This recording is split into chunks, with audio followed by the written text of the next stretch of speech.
So, Jared. Yes. This whole movie falls apart if he has an iPhone. True. No tattoos, no Polaroids, just, hey Siri, who killed my wife? Yeah. This movie's done in 5 minutes. Yep. And Siri's like, based on your recent activity, most likely you. Spoiler alert. Oh, wait, that adds a whole new ballgame to my notes. Okay, put a pin in that because Cece looked like her mind was blown the whole time. I was like, wait a during minute, that. because he doesn't have a phone in the film. Yeah. Took place. I mean, the film came out in 2000. So, yeah. Yeah, I mean, he's talking to someone on the phone, but no, not a smartphone. He doesn't have a beeper. Doesn't have a Pager. beeper? Nope. Hey, welcome back to Screen Time Film, a podcast where we discuss a director's filmography in chronological order. Today we are discussing Memento. So, Jared, Yep. I can't remember To Forget You. That's the one I had. Oh, Which It's a but Shakira song. is it? Okay, I was literally gonna say that sounds like an absolute banger of an emo song. I can't remember To Forget Shakira's not You. really emo, but No, but like not. imagine that song is like a Mayday Parade song. You know, something super emo. yeah. Just sounds like a anyway. Oh, don't get me started. All right, well, my name's Josh. This is co-host Jared. Over Oh, here I can say remember Sammy Jenkins. Yeah, there you go. There we go. Remember Sammy Jenkins. And then we have a guest. Hi, I'm Cece. Cece. I guess say my quote. Stay focused. Find a pen. I gotta write this down. Nice. Very good. Nice. That was very dramatic the way you said it. It's the story of my life. Right? I mean, I feel like that we just all live this nowadays because short-term memories like... Oh, that is, yeah. I mean, very relevant now. All right. So in today's podcast, we will go over little stats for the film, do our overall thoughts, then get into the deep dive of like what works and what was working, what we thought worked and didn't work, and the spoilers, talk about cinematography, music, score, some trivia, what we think the director's theme and message was, and then our final thoughts. So let's get into this. Film came out in 2000, rated R, an hour and 53 minutes. A young writer. Oops, that's not the. I didn't copy the rating. Uh-oh. This is from the following. Yeah, I didn't copy the description. Well, I don't have that, so we'll skip that. So I'll look it up. Directed by Christopher Nolan, written by Christopher Nolan and Jonathan Nolan. Yes. Which is the first of that, which is, we'll see, I think, often later. I think he contributed a lot to the scripts later on. Cinematographer Wally Fitzer, who also works with Nolan for a while. Mm-hmm. And the only thing, I don't know if you pulled anything else, the only thing I noted that he also worked on besides Nolan films was The Italian Job. Ooh, the Italian Job. Sick. Yeah. I didn't like see the roller that. coaster. He worked on a bunch of other stuff too, but not things that I was like really familiar with. You like the what? What'd The you say? roller coaster. There's one at There's a roller. King's Dominion that came That's back out in Italian the Job? 2000s. Oh, is there? That's Now great. it's called Backlot Stunt Coaster. So serious. Okay. Because I was there like 2 years ago. I don't remember the Italian Not Job. there anymore. Yeah, I would say that's very sad. random to do a roller coaster. on the It really Italian was, Job. but it was a great roller coaster. What is it? Because they have Kings of Dominion is like I think they have stuff with Paramount. Is it like they It license? used to be. They have license with Paramount. They used to, but when they were with Paramount, it was called Italian Job Stunt Coaster or Italian Job Coaster. Now it's Backlot, and they removed all the theming, I think, from Italian Job. Okay. Well, other stuff because I remember there was like a long time ago. There was like a Days of Thunders thing there. Days of Thunder. I don't know what that is. You don't know Days of Thunder? No. What should I know? It's a Tom What? Cruise. Tom Cruise film. That Oh, was like, Tom Cruise creeps me out. I'm oh my sorry. gosh. That's understandable. He is. There's a specific but- reason why. Yeah, but like this was old. Hot Like take. this was like the next big movie after Top Gun that he did. I think. yeah, I think so. Like and it was all NASCAR, right? NASCAR. Yeah. Like racing. Yeah. I've never seen Top Gun. Is your moment for Tom Cruise that scares you is when he jumped up and down on the couch? Oh, honey, no, it was an interview. Christian Bale, when he did American Psycho, said there was an interview that Tom Cruise did on the David Letterman show. Okay. And he said that there was nothing behind his eyes. I watched the interview and I was like, there's nothing behind Tom Cruise's eyes. This is freaky. Yeah. He does seem like the type that is like that. Do you have a description? Yes. A former insurance investigator who now suffers from anterograde. Is that how you pronounce it? Interior grade? Yeah. Amnesia uses notes and tattoos to hunt down his wife's murderer. There you go. By the way, also, I don't know if you said up top, this is our journey to the Odyssey. That's right. Journey to the Odyssey. Oh, you said Journey, dude. Journey. That's for short. It's our journey. That's going to be our trending hashtag for this. Can that be the name of our band? Journey? To the Odyssey. All right. Yeah. All right. So composer, the same as before, David Julian. Julian, yeah. This is Nolan's guy for a while as well. Like the cinematographer, yeah. So, production costs, what do you think? A little closer. You cheat. Oh, I didn't see it, but Yeah. you want to go first? Price is Right rules. Don't go over. 30 million. Okay. Okay. I have 10 million. 9 million. Okay, 9. yeah, I can see why. That's very good I can for see this why. film. I can see why. All right. This had 2 nominees for Oscars. Okay. It was the best writing, screenplay written directly for the screen, Yeah. and then best film editing. Yep. Wow. So Makes they sense. weren't nominated for actor? No. Okay.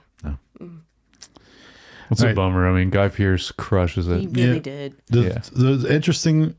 Actually, I don't know if I pulled this one for the trivia, but there's a quote from him saying he had to be on a panel for an anniversary thing for Memento, and so he rewatched the film, and he was basically like, "I hate my performance in it." What? I can understand why. I'm going to bring it up later. Okay. Anyway, so speaking of the talent in this film, we have Guy Pearce, Carrie-Anne Moss, Joe Pantoliano, how you say his last name? I can't say it. Mark Moon, Russ Figa, Stephen Tobolowsky, Harriet Sampson, Thomas Lennon, and then Larry Holden. By the way, 2 people coming off of The Matrix in this film. Well, Matrix. so That's again, very interesting. Carrie-Anne Moss recommended Joe Pantoliano, or whatever you say his name, for the role due to where their he's relationship in The Matrix. Yeah. Cypher, yeah. I was in literally Matrix. looking at him like I've known him from somewhere, and I can't. The Matrix, duh. Yeah, I think honestly, I was trying to figure this out, and this is actually a note I had. I think this was filmed before The Matrix came out theatrically, but was filmed after filming The was Matrix. filmed. Okay. Because The Matrix had a lot of post effects and all that stuff. So I think there was That makes sense to keep this budget down because they would have. These people had after not Matrix. the Matrix had not hit Right. and got the popularity, and even I mean theatrically I'd have to look, Yeah. but I think it did all right, but it wasn't like theatrically it became a cult thing like did. kind of a little after, but It was really ahead of its time. yeah, Very ahead of its time, yeah. I used to watch it on VHS. Nice. yep. I watched it on DVD, but Oh, I wanted to ask about the DVD. Did you ever watch? Because if you solved a thing on DVD, you could watch the chronological of this order of this film. of the Memento, Yeah, that was which I never have, but I think it'd be interesting to watch this film Yeah, I'm sure there's a YouTube chronologically. cut. Oh yeah, I guess you could watch it on YouTube. I have other points. There we go. Okay. It always happens. All right, so what's just our overall thoughts on this film? Who wants to go? Jared? Jared? Jared? Cece, Jared? Jared, you go. you go. You're the guest. Guess first. Yeah, guess first. I loved it. But I can see why what's his name? Guy Pearce? Yeah. I can see Leonard. Leonard, I can understand why he said what he said about his performance. His performance to me was great. And it was his vocal cadence. The way he delivered, this is probably really stupid and nitpicky, but the way his tone throughout the film kind of came across as condescending. And I don't know if that was like a choice or if that was like a direction, but I couldn't tell sometimes I don't know. I don't know if it just lent itself to the character or not, but I was like, why is he delivering his line like that? It was like, it's almost like he was reading, like, it had kind of like a poetic stance to it, and everybody else didn't really have that cadence, and it kind of stood out. But I don't know within the context of the film if that was the direction. That's interesting. I never even thought about it that way, like him delivering the lines that way. But yeah, I don't know if it was a conscious choice or not. But does it have anything to do with him being Australian, and if that, like, him trying to not... Oh, he's Australian? Yeah. I don't know if he, trying to do an American accent, if that it didn't really plays into it at all. I don't know. It didn't sound like that, like, at all. Yeah. Back in the early 2000s and, like, the 90s, and I think even the 80s, there was a certain... I can't remember what it's called, but there's a certain way that certain cadence that people had. And it just... He had that, and it just is like... I don't know if you're being condescending. And I actually made that a note because I was like, why is he delivering his lines like that? I was like, it kind of comes across like... But then he was like a salesperson. So I was like, not salesperson, investigator, insurance auditor. Right. So I was like, so is it from that, or if... So I wonder if... I would be curious to see like what specifically he didn't like about his performance, because overall I thought it was really great. I thought it was really grounded. It didn't feel like he was trying too hard. So I would just be interested as an actor, like, what were the choices? How many times have you seen this movie? This is one time through. I am going to watch it again.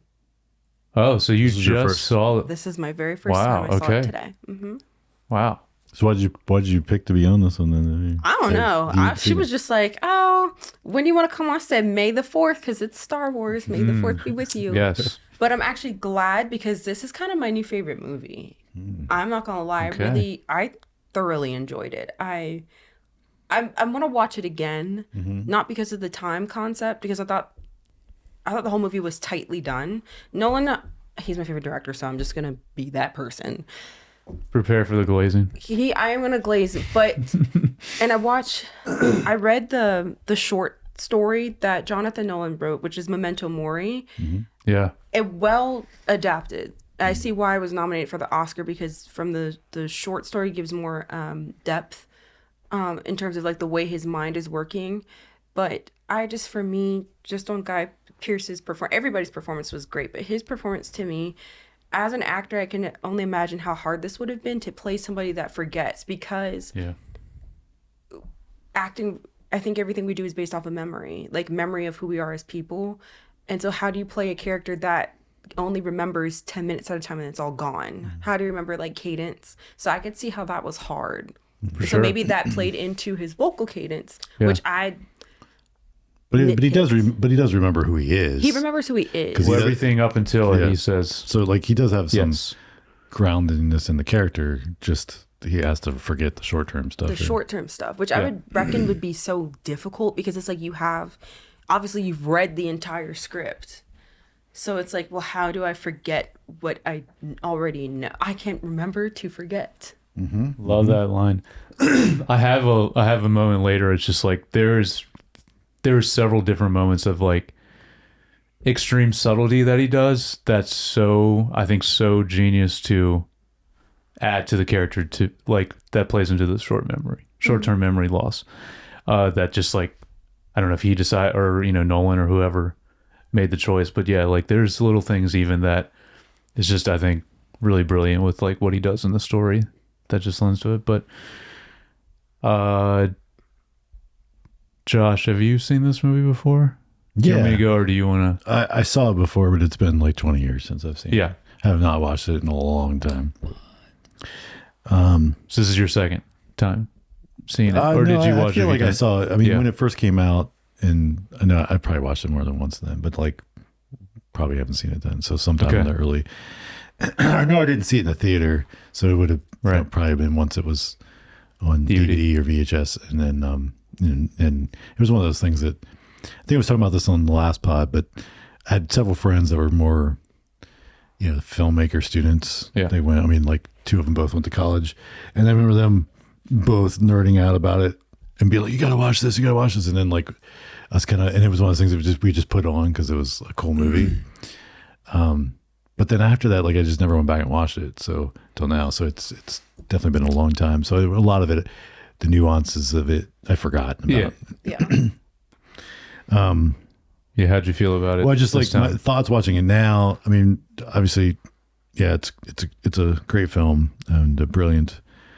But I also thought it was interesting to see the evolution of the idea going from following, where he wanted to do this nonlinear, and then finding something that can ground it and have motivation and tension on why it's nonlinear, and to see that, and see, but also how, even though they do some nonlinear storytelling in here, I think it's also a little bit more less chaotic than the following. Following was. It's not the Following. Is that that was his first film? No, that's his first film that we just covered. The Happening. Yeah, that's The Happening. Yeah. Following. Yeah. And then the only other thought was like the whole time watching Guy Pearce, I'm like, he just wanted to cast Brad Pitt. Yes. And then he made it because even the way his hair's dyed blonde. Oh yeah, it was very Fight Club. A very Fight Club / Seven. Yep. And I was like, that's got to be what Nolan was like thinking from, and of course, yeah. So that was another thought they said. Yeah, I think that's even probably in the trivia when we get there. I think he wanted to, but yeah, obviously he probably couldn't afford it. Trivia that I saw. No, okay, because either wasn't available or he couldn't afford it for the budget. I don't know. Yeah. To get Brad Pitt, but yeah, you're right. Clearly, that's who he wanted. Going for. Yeah. Honestly, I was kind of, when I'm watching this, I was kind of scared that it was going to go in a fight. I actually don't like Fight Club. I watched it on an airplane, so maybe that was why. Don't ask me why. I'm going to give it I am going to give it a second chance. I'm going to read the book. Okay. Before I completely crap on it. But I was, when I was like halfway through the movie, I was like, please don't do a Fight Club thing. Because at first I thought Teddy was going to be a figment. And I was like, bro, because the hair, the box dye was giving Brad. Yeah. And I was like, please don't do this to me, Nolan. Please don't do this to me. This, I think, so I've only seen this once before, but it was, I probably watched your DVD because I know I used to, when I was young, that's how I watched like The Matrix, and you like kind of introduced me to a lot of this stuff at the time. Yeah, I'd either come over or borrow them. So I believe that's how I saw it, but this time watching it, since it's been so long, I think it's such a smart and compelling script and story that is also very original, like honestly still to this day. And just want to reiterate again, I think Guy Pearce as Leonard, he crushes this role. He kills it. Yeah, he really does. And I mean, to Cece's point, there's so many variables he has to like wrestle with as an actor for this role, even going into it. And yeah, I just think he does amazing with the role. So I love this film, and it was nice because I forgot a lot of it, honestly, because it's been so long. So it's kind of like there was stuff I remembered as we went, but it was cool, like kind of watching it for the first time. Yeah, it felt kind of fresh. Yeah. All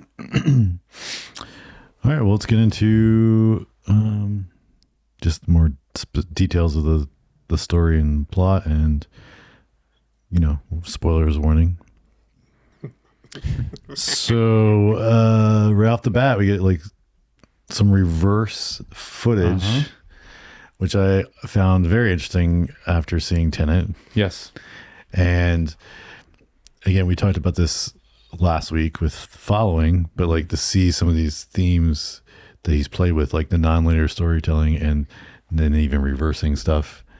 Yeah. Now, the one thing that I thought was a note in here that I saw in the trivia was none of the sounds were reversed in this. No.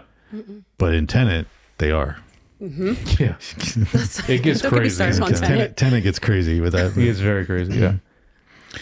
Anyway, just what I love to me, that's like the evolution of the idea, right? Like it is, like, and having the budget and technology to do stuff like that.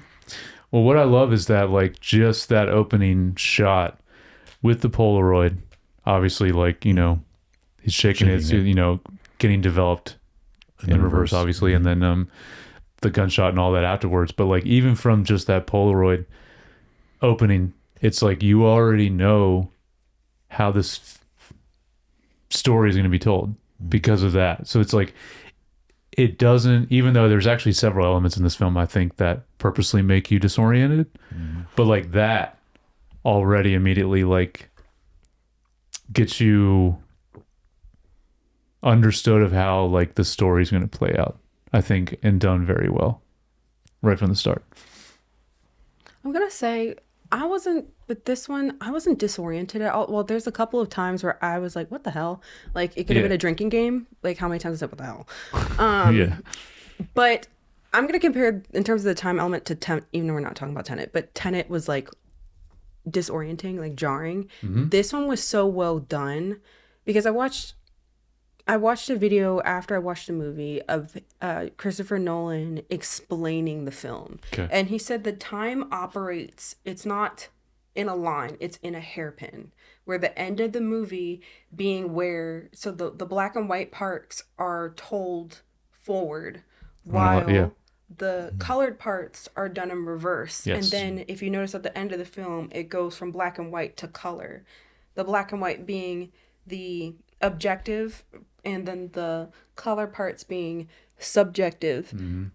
I thought that was so tightly done. It is. Because to me, and especially, and I'm sure after this film and like films like The Matrix are like mind benders. And even like, I can even see like maybe how Donnie Darko could even be influenced by this, because I just watched Donnie Darko and I really love that movie. A lot of people don't do the whole time thing right. It can either be a really great trope or it's just dumb. It's just so dumb. But the one thing I like about Christopher Nolan in general, and what I particularly think for me is like how I know he knows what he's doing, is because he could explain it so well and then translate that so well, because I never felt lost. Like my gears were turning as I'm watching the film. I'm like, this is going to make sense at some point in time, because I feel like his films always do make sense. That I wasn't jarred. I was like, okay, you just got to keep watching, because it all started to piece together. And as I got more information through the colored scenes in the film, I was like, oh, he's not reliable.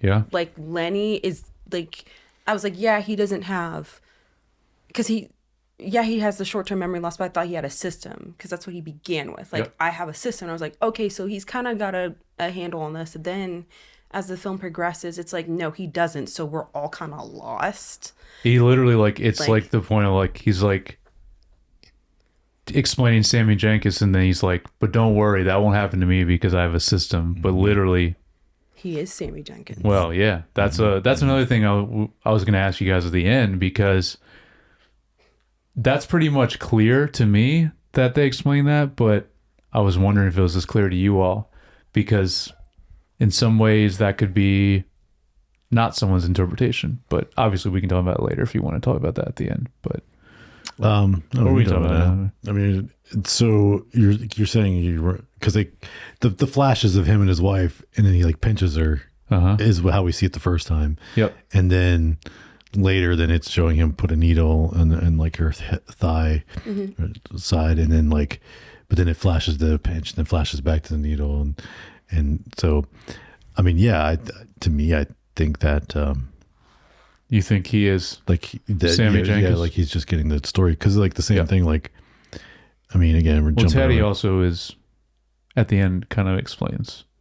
Well, Teddy's reliable. That's what I mean, though. It's like, do you trust him, though? Because you don't really the whole film. So that's why I was wondering if you guys thought. Well, the whole time the film is telling you not to trust him. Right. Because the Polaroid says not to trust him. Right. But does that mean he's not trustworthy? Yes and no. Because really that's just Lenny writing that down. It's also the actor, though. Like, he plays that kind of person a lot. He plays a little like, same in Matrix, right? Right. Like it was kind of yes and no. I definitely don't trust Lenny. The reason why is because in the end scenes, he specifically said that Teddy or Lenny? Lenny. Okay.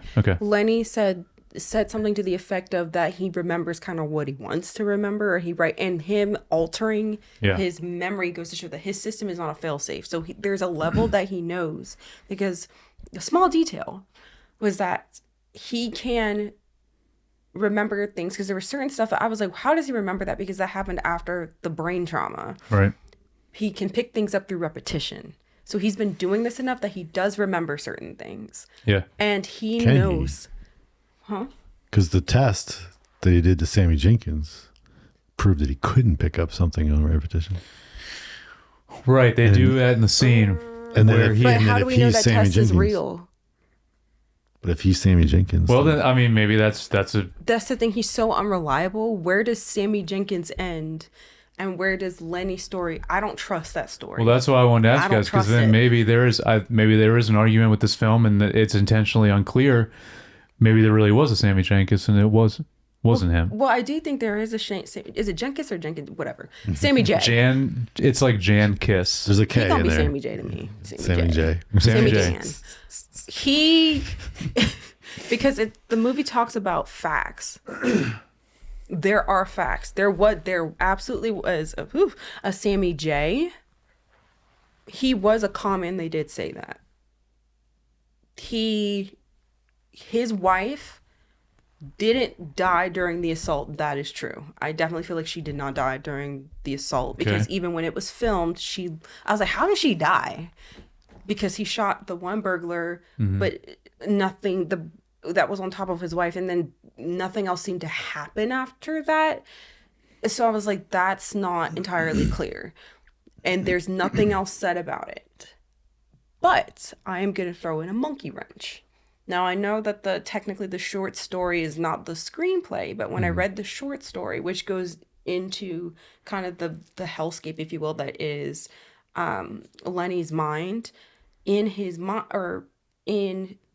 the short story, his wife, he went to his wife's funeral. There's a picture of him at his wife's gravesite. Okay. There is no pictorial evidence, which I think is interesting, in the film of him being at a funeral on either respect. Or I don't know if he burned it, because he did burn the book. He burned the alarm clock. Why? I can't trust him, because his wife could be alive.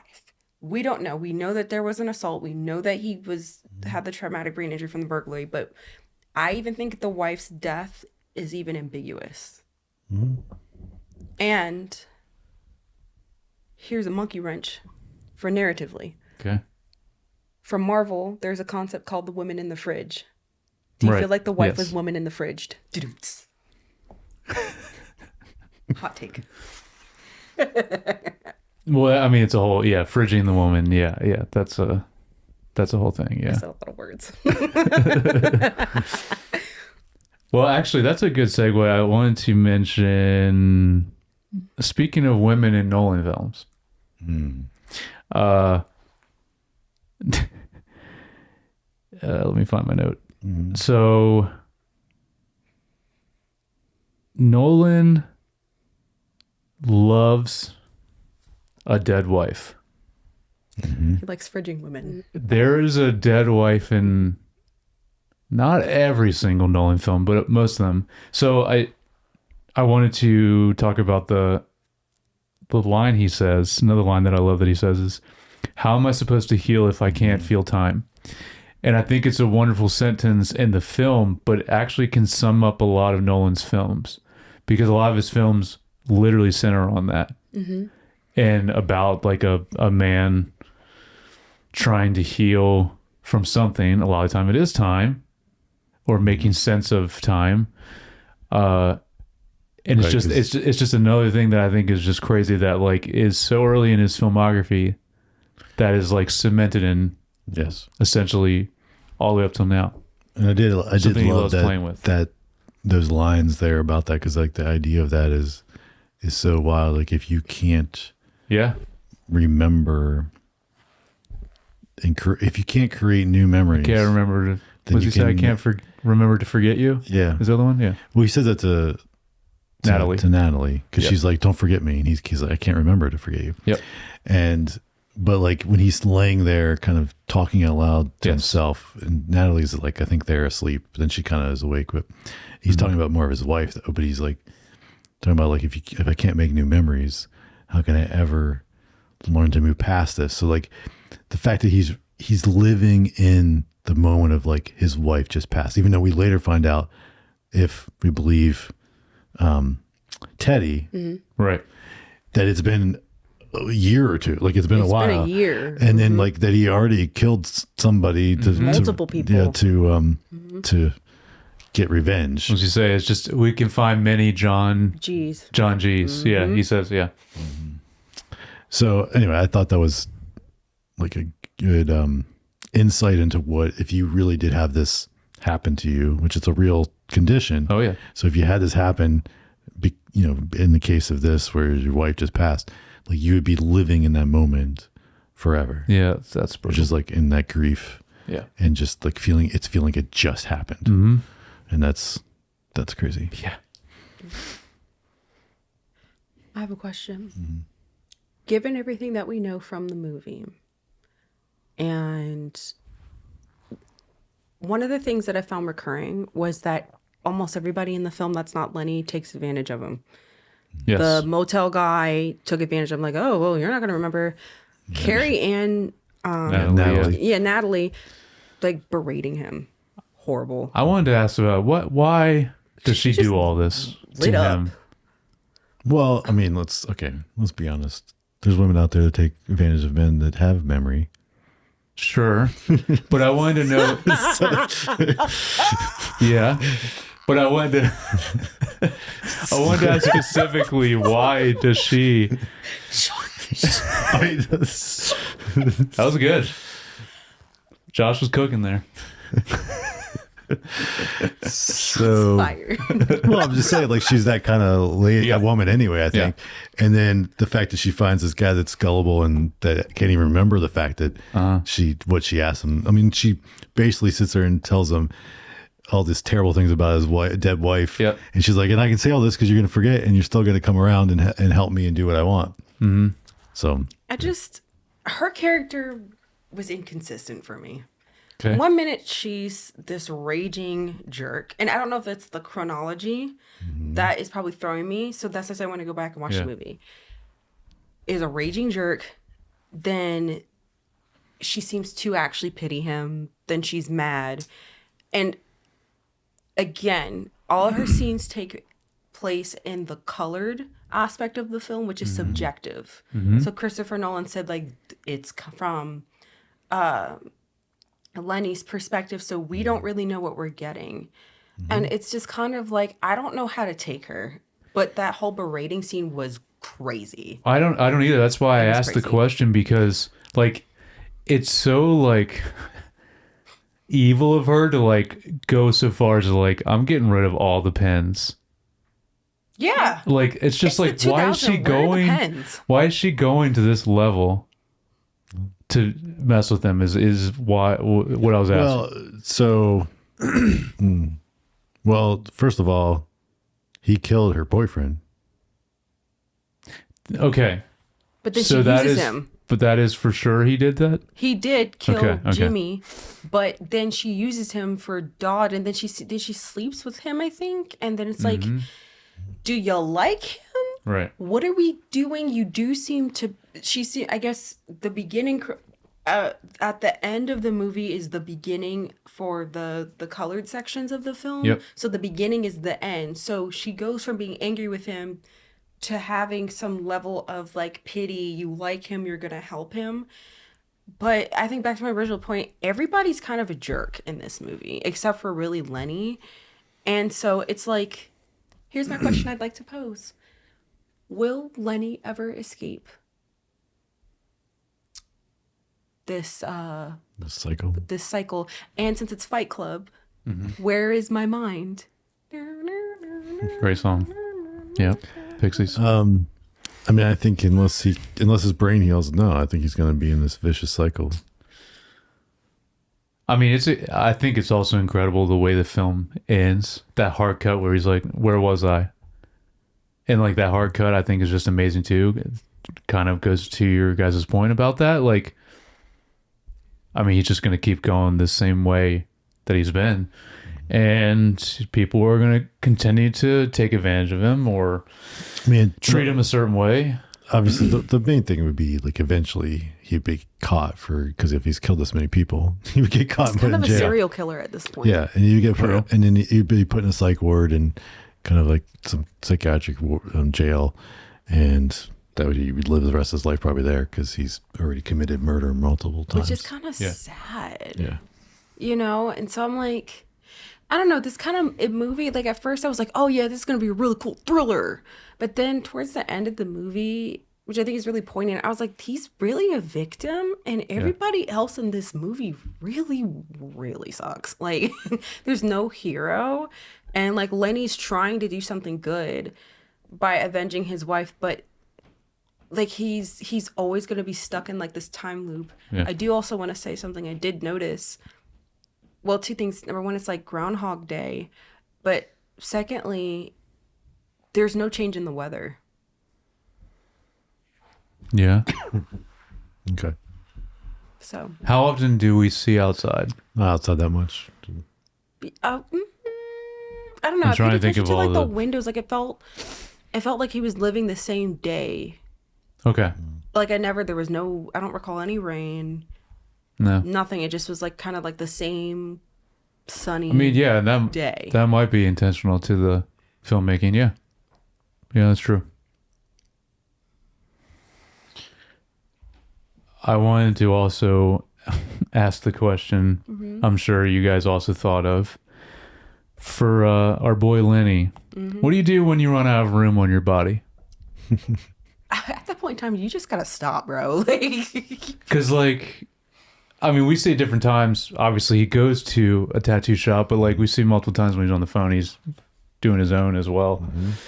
But like, he's got a lot of his body covered already.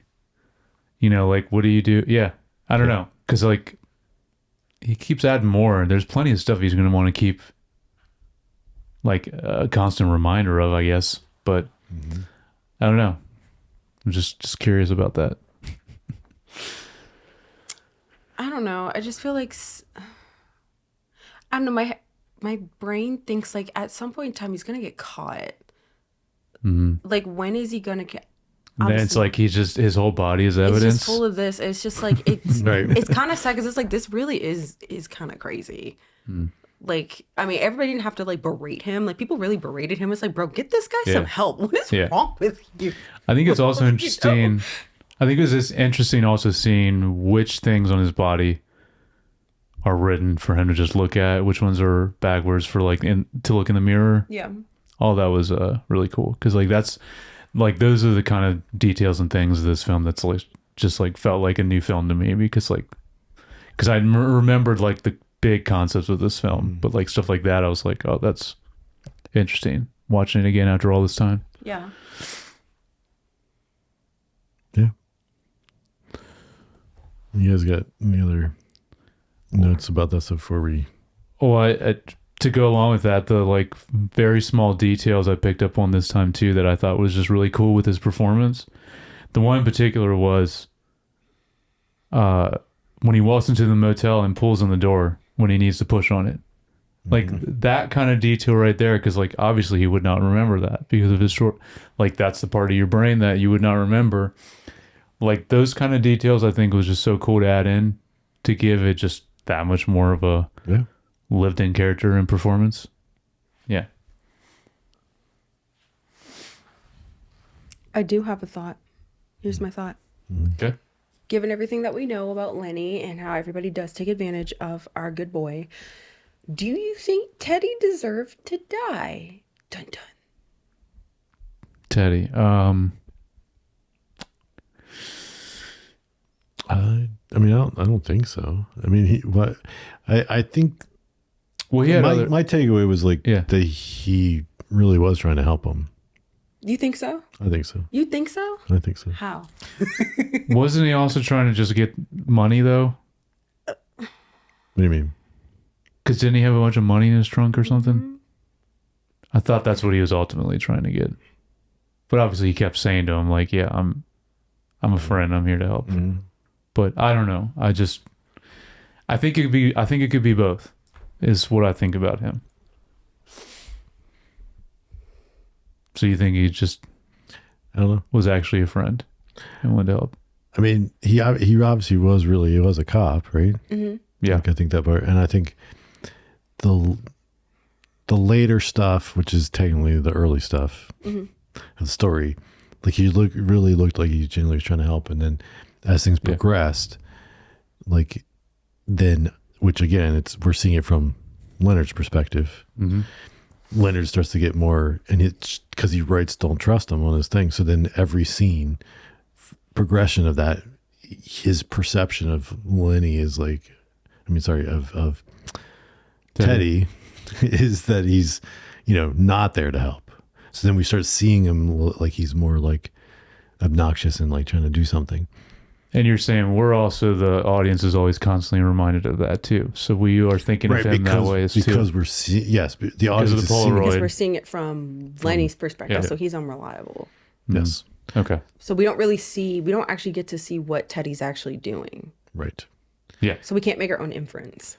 And like, and again, obviously everything in this film, like you don't know who to trust really. And what's the truth. But like he even implies like, right, like that I gave you that stuff and you're the one that's been blacking things out in like the notes of like the crime report or whatever. Wait, Lenny was blacking things out? Yes. That's what what Teddy says. Yeah, he did.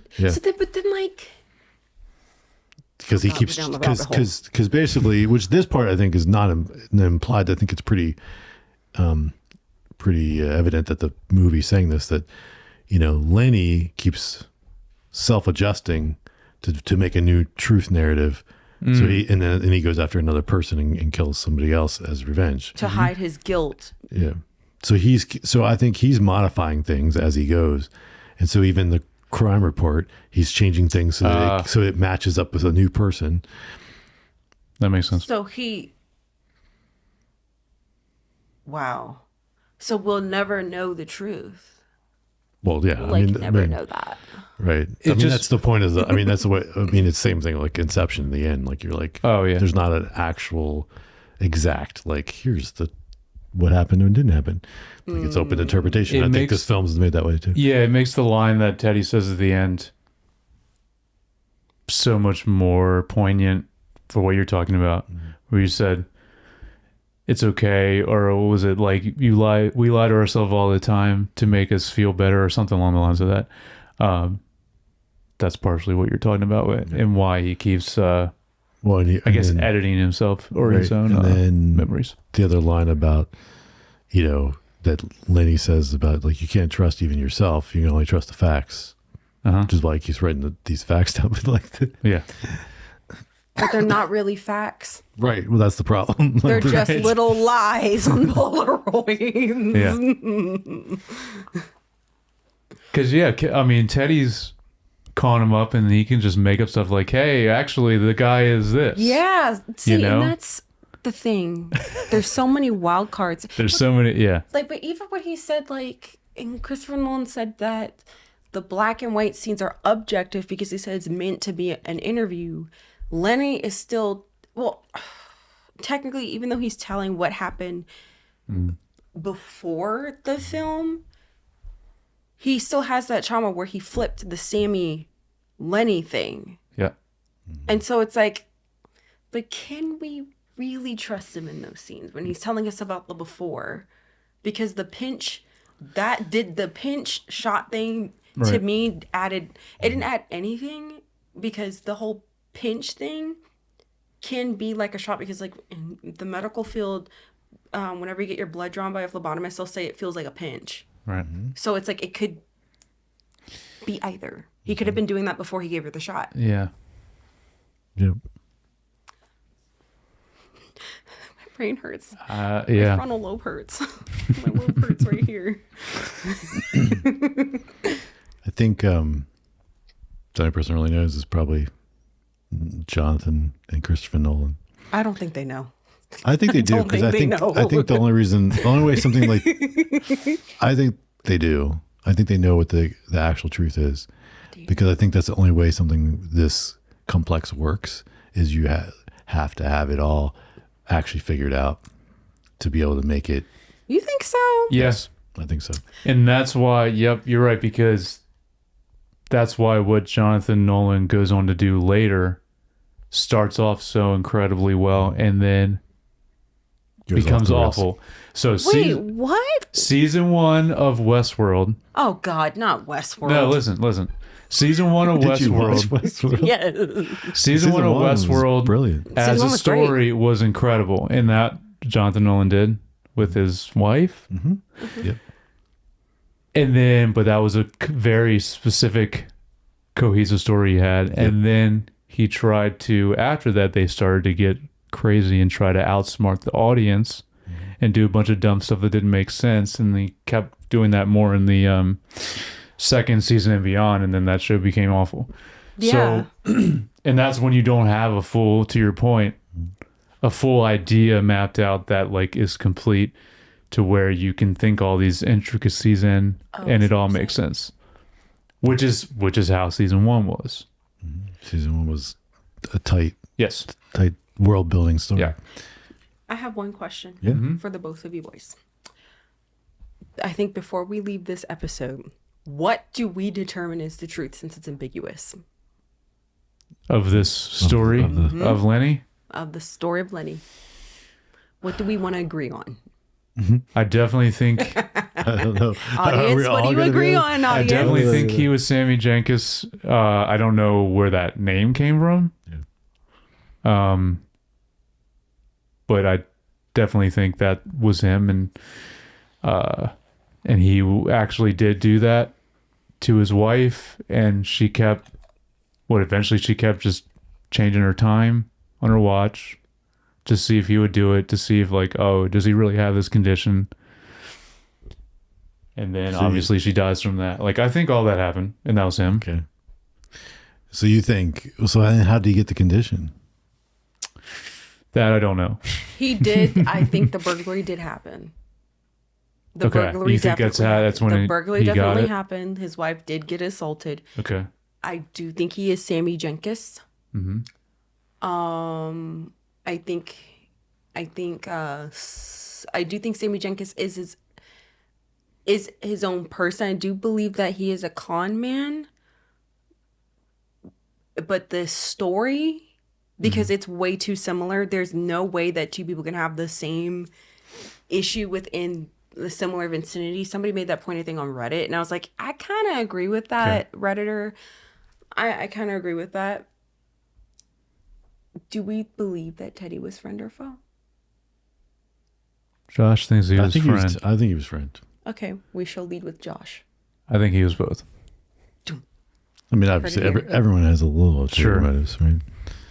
But I think he genuinely was trying to help in the beginning. Mm-hmm. In the beginning. Okay. All right. So we'll leave it at that. Yes. Talk a little bit. Let's Yeah, get I into think some other like cinematography. I feel like I'm going to things. think of other things as we go, but That's fine. that's Yeah, let's talk about cinematography. yeah.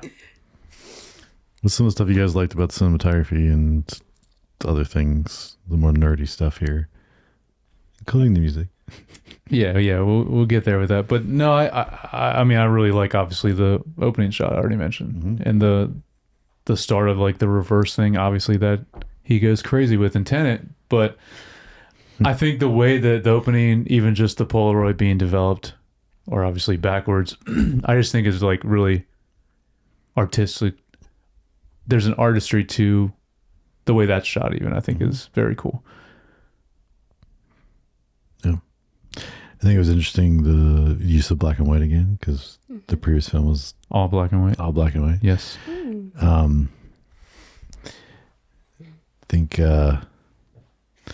think more for me, like more of the just there's so many visual elements to create the fragmentation in the framing, like the just a lot of stuff that was like nothing was ever, not to say nothing's ever, there was a lot of things that weren't shot in level or framed any symmetry. Everything was always very broken. See, and that's why I disjointed. felt like the disorientation through a lot of the film. You said you didn't feel as much, CC? I didn't. Okay. I thought it was intentional with the cinematography, but I don't. I have to watch it again. I mean, because Christopher said that he had like a lot of up shots. Mm-hmm. Yeah.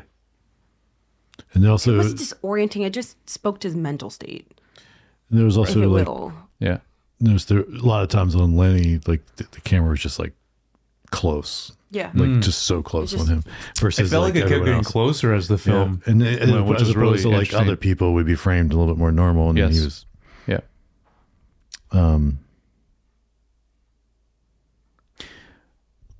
To that point also, very interesting that I believe there is no establishing shots, which I think was also intentional. There are not any establishing shots. It just rolls. Yeah.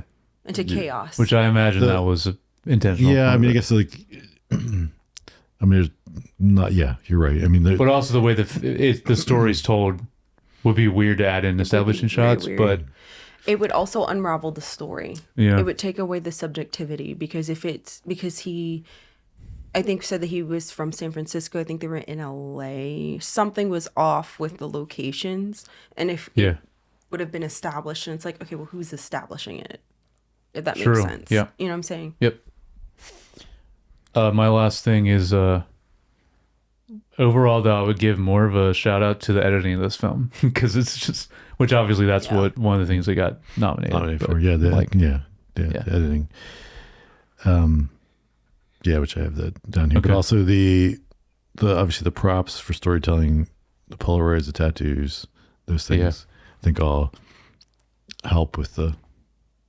There was specific props and things he centered on in following even. Mm-hmm. Like he does that a lot, specific objects. He did, because when Carrie Ann was doing she did something with like her fork and knife, or fork and spoon. It was like, she did this. And I was like, why did he zero in on that? I didn't notice that. I was like, huh? There's like random stuff. Okay. And then the beer, the beer and getting the people to spit in it. Yep. Yeah. And I made a note about that. Nasty. Well, yeah, that was the point, to really prove that he couldn't remember. Yeah. Okay. So that reminds me of what I think is the funniest part of this film is when he's running. He's like, I'm chasing that guy. Nope. Wait, he's chasing me. Just the way he delivers that line with the narration of it was so good. Yeah. I was like, I said, bravo. Yeah. Bravo. Also, that's gotta be terrifying. Like if you have this condition, you're just like, right, I'm chasing this guy. You don't know, like, you never know what to believe. The lighting, was all just very natural to give it, again, kind of a documentary style feel, I think. Mm-hmm. But this time actually was professionally lit. Right, not like the last time. Yeah. And then again, the editing was like insane. Like to imagine like wrapping your brain around it. Of course, again, Tenet is a whole different level of the same thing, and I can't imagine the nightmare to edit it. Hurt my brain. Yeah. Yes. But I like. We'll get there. We'll get there. Yeah. Me too. And then like you were talking about, then the merging of the timelines, the color to black and white, like that merging was kind of. That was honestly cool really awesome. That was awesome. Aha. And then that's when you really that's the aha moment of like, oh, this one was in forward, this one was in reverse kind of idea. Mm-hmm. Again, stuff he plays with in Tenet as well. Mm-hmm. So that was my notes about all that stuff. Mm-hmm. Anybody else have anything around that? I don't want to jump ahead. Nope. All right, so talking about the music and / score. Do you guys go first? I say my note was, I heard hints of things that sounded like stuff familiar later. Okay. So like just little things that kind of reminded me of things from Interstellar and Inception. Yeah. Like, and then and I was like, And I was like, but it's not Hans Zimmer. I know. And well, I didn't know at the moment because I didn't look it up. Right. And I was like, I wonder if it is Hans Zimmer this early. I was like, but I don't know. And then like some of the other stuff, I'd be like, no, it doesn't sound like Hans Zimmer. Yeah. And then afterwards looked it up and I was like, oh, it's not. So, but it was, to me, there was like definitely some things in there that Do you like, think it's some Nolan input? well, I wonder 110. if, because also like all of even Hans Zimmer stuff that's in Nolan's films has this very more distinct thing versus like Hans Zimmer in other films. True. And so there's got to be I feel like there's some like the things he likes to hear. And, Same with Ludwig now. That's yeah. Nolan's guy. Yeah. Yeah, Still- obviously still sounds is- very different than the other stuff he does, the other scores he does. Yeah. Yeah, you're right. So, I mean, you know, I'm sure there's some directors that are a little bit more hands-on with the music. I think I remember seeing some behind the scenes.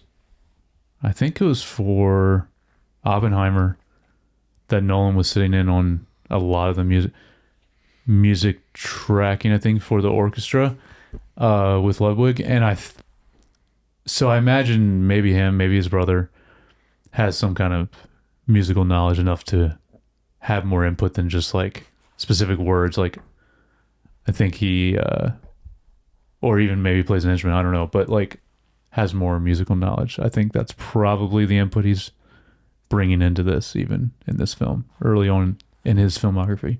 I agree, and I think it's interesting that you said that, Josh, because I thought the same thing. There was like, I don't know, I liked how the way, obviously the music always sets the tone of a film, but I like how it tracked the time. I'm starting to listen more to like time signatures and stuff like that. And I don't know, just, really? Okay. you already know, 6/4 time. I don't know, I thought it was really interesting how it's, even though we didn't have the concept of time, like in the way that we track it in like day-to-day life, it's interesting that the music was doing that in this film. And it added, I think, to the chaos so perfectly without taking away. This is another thing that is then like done to an insane degree, just like the cinematography with Tenet. This is done with the score in Oppenheimer. I need to see With a that track specifically that's called "Can You Feel the Music?" I think it's called "Can You Feel the Music." in this one. No. In Oppenheimer, or it's I'm gonna butcher the name of the song, but it's incredible what is being done to the music there. But so that's something. Yeah, I'm gonna get into a lot when we get there. But it's the score to this though. Like I it's interesting you guys both said that because I didn't hear like specific subtle things, you know, for other movies coming up, but I did think it was just like very solid overall. And actually there wasn't a ton, kind of like the last film. There wasn't like a bunch of score going on like the entire time of the movie. There's actually, it's pretty sparse, but it's a good mix of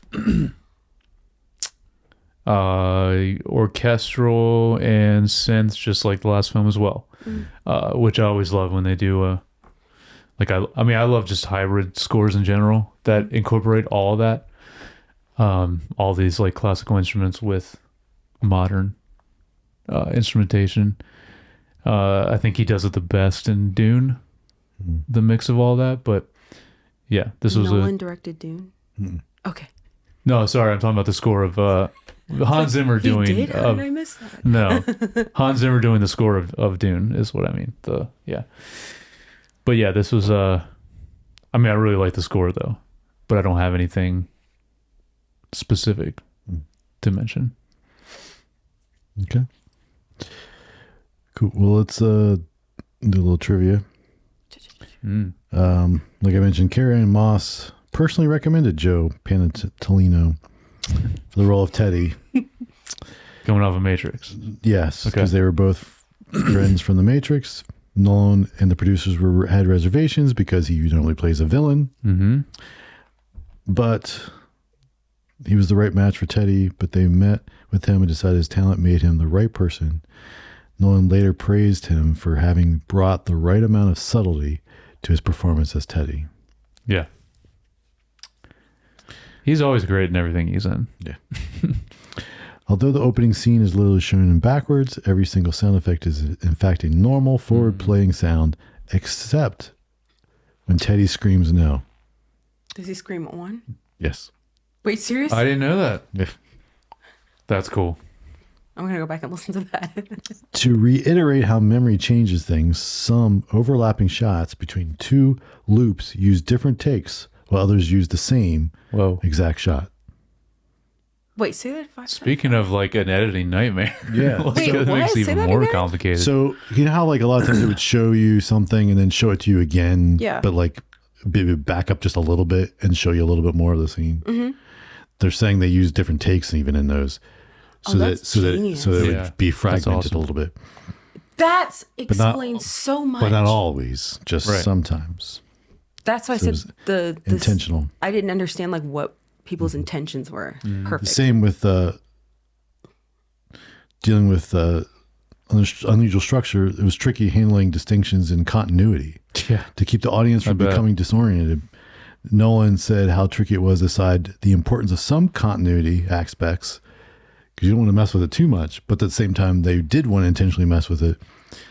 And so like things like cleanliness of Lenny's clothes and the age of the wounds on his face are specific examples that they wanted to keep consistent for the continuity. His suit is always fresh. Like the whole film. whole That film. gray suit is just like And then this film is considered culturally, historic, or aesthetically significant by the U.S. Library of Congress. It was selected for preservation in National Film Registry in 2017. wow. It is Nolan's first movie to be preserved in National Film Registry. It was also the first non-documentary film from the 2000s to be preserved. Wow. That's awesome. That's awesome. You know what? I wonder if it has to do with, I was just thinking about this film because it doesn't rely heavily on even the year 2000 and like what technology was available. This is a very timeless film because of the subject matter. Like, Other than it's not present, like I said, like in the opening, if this was present, yeah, no, but I mean, like, as far as the film, like, you don't see a ton of stuff that makes it feel dated, is my point. Yeah. it just Because of the feels- it just subject matter of the film. Just feels like Yeah. it almost feels like a period piece Wait, you right. think it Because, feels like, a obviously, like, now. Yeah, because it's like you know, besides the bad hair 25 years job, old, yeah. like I 26. kind of didn't feel like it was a period piece. Maybe because I think maybe that's why it was smart to remove Yeah. some of the technology. Like obviously look at the cars, you're like old, but Right. like well, they were old cars then. I mean, even when were they old cars then? none of them are like modern. No, but that's what I mean. Like, the things they center on, it's not like, Yeah, yeah, he's not using, I mean, obviously, like, when he's using a phone, it's a phone. It's not like, here's my My beeper. flip phone. Yeah, Here's or my a flip, razor. yeah, right. Yeah, yeah. Track phone. Yeah. all right. Themes and messages. What do you think Nolan's trying to say here? There's a lot to this. Well, Jared, why don't you share? No, you go ahead. You guys go. You go, Josh. Oh, okay. Yeah, go ahead, Josh. Well, I'll do one. I think it's about how we can tell ourselves different stories and change what we remember to survive, and how our memory shapes who we are, even if it's unreliable. Mm-hmm. Profound from Josh Youngbar. Put that on a fortune cookie, America. Jared. I mean, part of mine is like a variation of that. Well, because like I think at some level, we all lie to ourselves a little bit, Oh yeah, right? And that's like that's why he says at the end, like, yeah, yeah. We're all doing something. yeah. So to start, I'll say just the fragility of human identity in general, but the unreliability of memory and how it's used to regulate and filter past trauma is the way I worded it. But that, I mean, that's essentially what you were talking about. And the stories we tell ourselves, whether somewhat true or fabricated, to make sense of our lives, which also goes into the line that Teddy says at the end. I would say mine is who you were versus who you actually are. Mm-hmm. If you don't know what you're doing, then do you really know yourself? fades into the distance, dissipates into sand. By the way, anyone listening in audio, you need to watch the video just for Cece's. For my hand motions. Yeah. I mean, even the opening of this podcast is her like mind was blown by the beginning. So yeah, watch the video. Actually, I do want to share this one quote that's related to what I said from the short story, because I think it actually sums it up. So from the short story, it was, so the question is not to be or not to be, because you aren't. The question is whether you want to do something about it, whether revenge matters to you. And I think that was from the end of it. And I think that that's a wild thought. Right, because is it Teddy that asked him, or maybe Natalie is just like, why are you doing? I mean, he literally is just like, the only response he has is like, revenge. Like, I just want to. Well, he's like, what other purpose does he have? Because it's the only thing he remembers. Yep, exactly. Yeah, the only other thought I had was like, just like, kind of exploring the idea of like, is it better to know the real truth or to believe the lie you're telling yourself? Oh, I think in this case, the real truth. I mean, because this dude is going to wear the same suit every day, eat the same sandwiches, wear the same hairstyles. I mean, I want out for my boy. Like, him being in the psych ward, I will say, reading the short story. I feel like if you're going to watch this movie, read the short story, because in the short story, and I'm going to give a spoiler alert, so if you want to read that, don't listen to this next part. But if you don't mind the spoiler, the short story, it's kind of... I don't want to be spoiled. Wait, really? Because I was dropping like... Yeah, you're good. Yeah. I can't remember if it's a prequel. I think they said it's supposed to be prequel. I don't know. But he's actually in the psych ward. And reading it, I'm like, I don't know what's worse. Him being out in the wild, because him in the wild, he is a danger. Because he doesn't know who he's killing. Yep. I.e., he did kill Teddy, and Teddy, for the most part, is innocent. Teddy was kind of his North Star. But if he's in the psych ward, he's also not getting help. So he's kind of trapped in this really crappy reality where he's just constantly, he doesn't know. And I don't know what's worse. So it's kind of a sad condition. Yeah, and I would, if this is like a real thing that people experience, I feel really bad for them, because it's kind of sad. Like, to me, it's more sad than like, this is a thriller. I'm like, nah, bro, this is kind of sucks. Oh yeah, sure. I did want to mention, because I saw a YouTube video about this, and I wish I could remember the YouTube channel. I apologize, so I could shout them out. But because I want to, maybe you guys actually saw this in the film, because I missed it. But there is a moment, this just kind of proves, I guess, a little bit more, I guess, from Nolan's perspective as the director, that there is a shot when you see Sammy Jenkins, and there's like a few frames where it's like then cut, kind of like Fight Club style, with Lenny. Did you see that? Okay, I missed... it kept reminding me of Fight Club. Right. Yeah, it's very and similar not in to a that. bad, and not in a bad way. No. But that just further proves this is him. Yeah. But I don't know. So you did see that? Okay. I knew it was like a quick thing. Like, so which moment in the film is it that it like? It's later when he's. Because at the same time it flashes between him pinching and giving it a shot. It's like around that same time, but it gives us another one where it's just like the face, and it's okay. And so it's that, like, I mean, it's that's like the kind Sammy of Jenkins scene, like with his face, and it's like flashes really quick as him. And so that kind of confirms. Yeah, I mean, that it's him. But one other thing, there is a song called "Remember Sammy Jenkins" by an old Christian metal band called Staple. Do you remember listening to them, Josh? Do you remember this band? I do remember Staple, yes. I don't remember the song. The song was sick. It was off their first album. This was like early 2000s, I want to say. So yeah, it was probably shortly after the film came out. They did this song, so they must have been huge fans. Yeah. But anyways, it just reminded me of that. They were on like Tooth and Nail probably, or Solid State. Yeah. Cool. The final thoughts. Anything else to add? Everyone watch this film if you have not seen this film. I think definitely watch it. Watch this film. Is incredible. Watch this before you go see Tenet. Yes. Tenet will hurt your brain. Yes, it will. This is a lot. If you're gonna, I think I would watch this before I watch Inception. Yeah. I think this is a really great movie. Yeah, it is. Watch just watch them in order like we're doing. Yeah. Nolan's Follow films. along. Follow along. Join the with our crew. journey The journey to the Odyssey. The journey to the Odyssey. Yeah. All right, so next is Insomnia. Yeah. This is the only film I've not seen. Yeah, I've not seen this either. You already know I ain't seen it.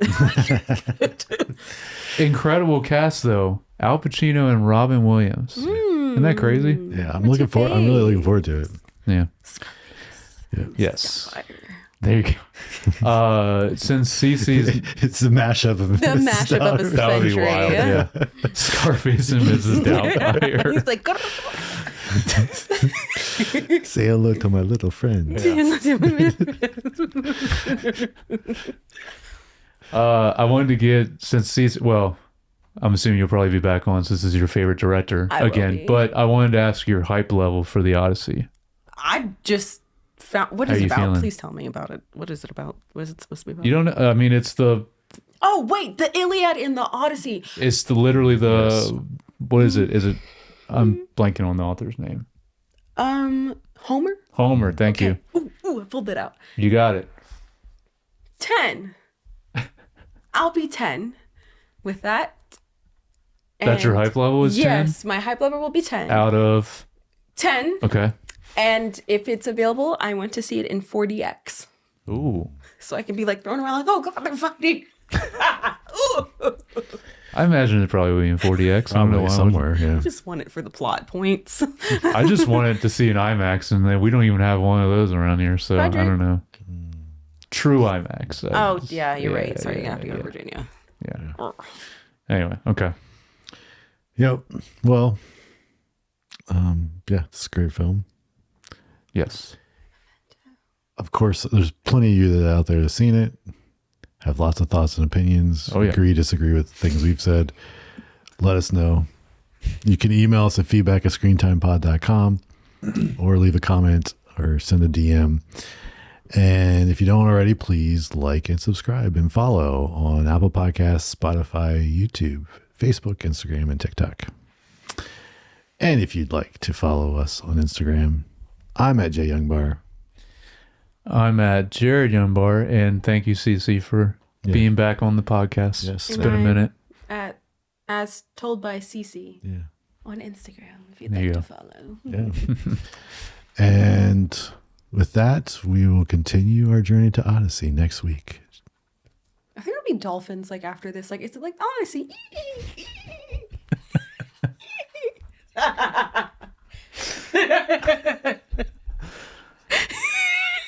That's perfect for an ending right there.